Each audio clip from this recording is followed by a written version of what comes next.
Hello, I'm Virginia Underwood, publisher, Shaylin House Modern Press.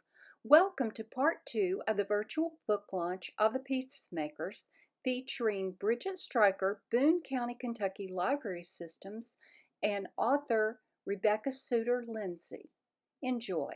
So how is this story different from the usual stories about the Civil War? A lot of Civil War stories present a uniform picture of the South. This is what I liked about Cold Mountain. It was not a uniform picture. Everyone didn't think the same. Everyone, there were different opinions, different thinking about the war. And if you look at Virginia, usually the history books will talk about Virginia seceding in the spring of 1861. So that's within the scope of this book. And they speak of it as if Virginia went crazy for the Civil War and everybody was in favor of going off to war. The truth about this is that the majority of citizens in Virginia during the latter part of 1860 and the beginning of 1861 were opposed to secession. And they even held a special convention early that spring. They elected representatives to go to Richmond and meet and decide the question of secession. And that convention remained opposed to secession up until the surrender of Fort Sumter. When Fort Sumter fell, and Lincoln then called for troops from all the different states, the South did not want to contribute soldiers to take back the Fort Sumter and other forts there in Charleston Harbor. And that is when the citizens of Virginia did a flip and became very much in favor of secession, and you might say lost their sense of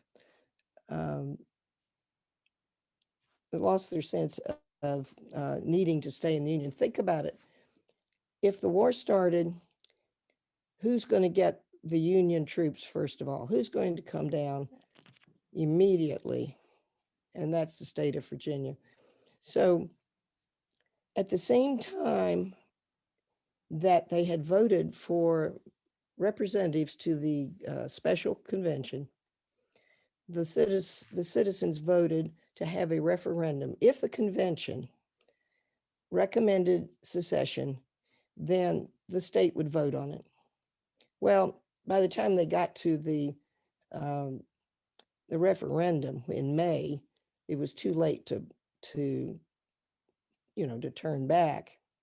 But still, not everybody was in favor of going to war. And so those that were not suffered a lot of threats and persecution, or threats of persecution, if they voted against secession. And that fits into the book because many of the pacifist and Unionist groups were the Mennonites, the Dunkards, or now we call them the Brethren, and the Quakers were pacifists, and they were threatened with bodily harm if they voted against secession. And you think, well, so you go and you vote, and who knows? But in those days, if you've looked at my author's page on Facebook, you'll see a picture called the county election from 1852. And there were no voting booths. There was no privacy. You had to announce who you were going to vote for. And there was a crowd of people around you. So the referendum in May was really a time of turmoil. And many pacifist Mennonites and Dunkards and Quakers voted for secession. So the record looks as if Virginia was solidly for secession, but they were, there were many people that still did not want to go to war. So, and this is what I was most interested in because I didn't have really any knowledge about the Mennonite culture. How is your story different from other stories about the Mennonite and the Amish faith and culture? Well, if you're looking for a gentle read about Mennonites and their culture and all, this is not your book, because this is historical fiction. This is tied into what was going on there. It deals with the serious issues of political differences, of social circumstances and religious debates.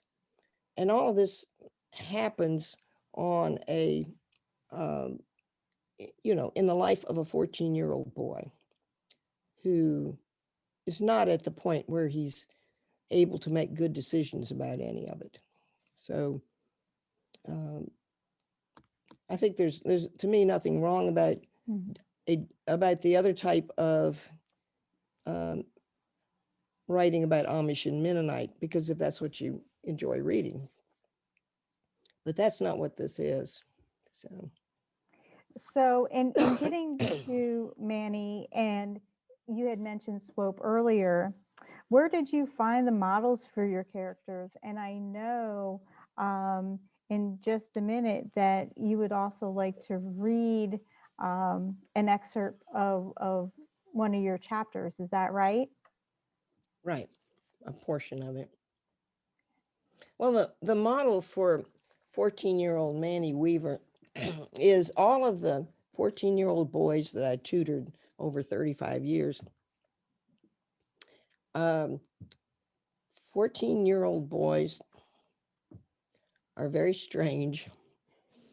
You kind of wonder, is the whole world, if you looked at one generation, you looked at one segment, 14-year-old boys, you would wonder if civilization was going to continue when this group went up. But the truth is that 14-year-old boys and 15-year-old boys are very, very different. 14-year-old boys get themselves into trouble and they don't even understand how they got themselves into trouble. They can't find the paper the teacher wants. They don't connect that with the mess their locker is in. And they don't see I see Virginia smiling because I think she's taught them too. They don't understand what they're doing that's getting them in trouble. By the time they get to 15, they're starting to think a little bit.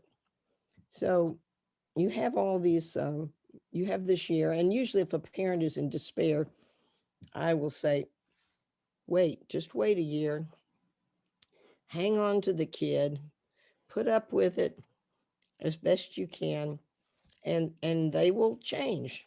And I've seen most of them. I don't know of any who, maybe one I can think of that hasn't changed, but they do change. Been watching part 2 of the virtual book launch of the Peacemakers. Join us for part 3 when Rebecca Suter Lindsay will read a selection from the book. Thank you.